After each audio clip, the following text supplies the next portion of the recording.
বৈচিত্র্য পৃথিবীতে আপনাকে স্বাগতম। আজকে দেখাবো একটি প্রাকৃতিক দৃশ্য। এটি হচ্ছে মুরগির ফার্ম।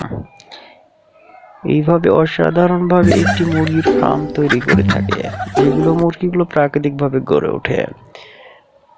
এটি একটি ধান ক্ষেত, যেটি আবিষ্কৃত হয় চায়নাতে।